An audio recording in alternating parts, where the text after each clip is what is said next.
The game day experience at the Lakefront Arena has already seen substantial improvements from an in-house MC to a DJ and more. While athletic director Tim Duncan acknowledges there's still more to be done, a lot of progress has already been made to create a more enjoyable experience for fans. New Orleans is a city that is known for entertainment. The very first thing that we needed to do is spice up our in-game activity. So we were able to do that in year one by bringing in a DJ, by bringing in an in-arena host, and they liven the place up and make it a lot of fun. Many of our fans and donors have said that it's a much enhanced game atmosphere, and that's what we want to build upon.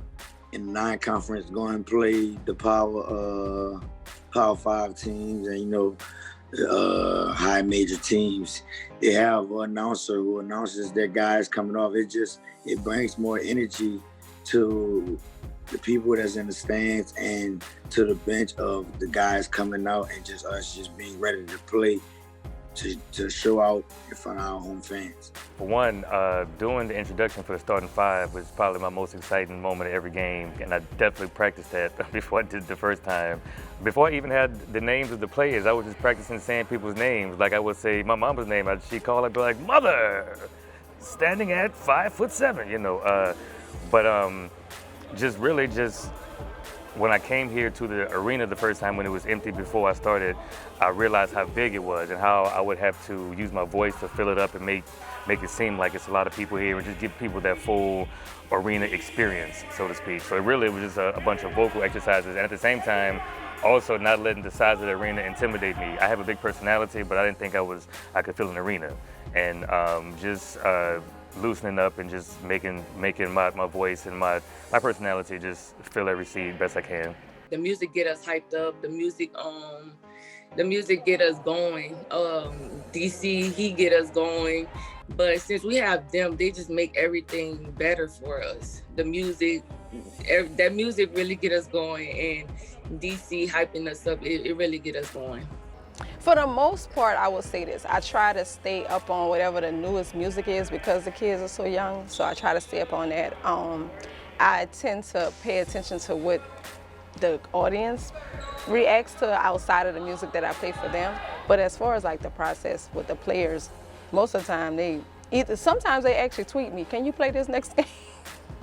So most of the time, if I'm not doing something that they want, they'll tell me. But for the most part, I just try to stay up on what's currently hot, so they can, at least for them, because for the fans, it's easy.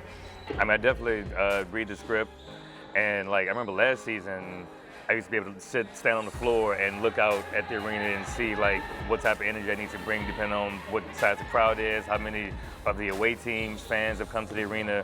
But actually this season I do have more of a prep because I think it's more voice work. I drink a cup of tea before I come here. I get to walk around just to see who's who and just who's not having fun, who may need a little bit more, who needs me to come to this section at halftime and do something fun with them. So for the most part my prep is reading the room. Pretty much, reading the room best I can. I was shocked that people were asking for me and Allie to come back, this season. You never really know what impact you have on people when you're doing it, and it's not until either you stop doing it or they miss you that you get that kind of idea of what you added to it. So I didn't know how much of a difference it made. I can imagine, like with the things I'm doing, the giveaways or games and stuff like that, not having a lively voice be the voice they hear to just set the game off, and I can see how that's a big deal. At least, I like to think so. But yeah, it has surprised me how big a deal it has been. First of all, Marco Perez, the general manager of Lakefront Arena, is a great partner. So we talked about some things that we can do to upgrade it. He had been working on this lights project for a long time and was able to get that done prior to this season. So that helps us make a more dramatic entry, make the game, the introduction and in-arena promotions that much more fun because you can dramatically alter it with the lights. And then the floor, we needed a new floor with the Privateer logo on the floor. We had the university's logo, and that's something we want to brand our Privateer head.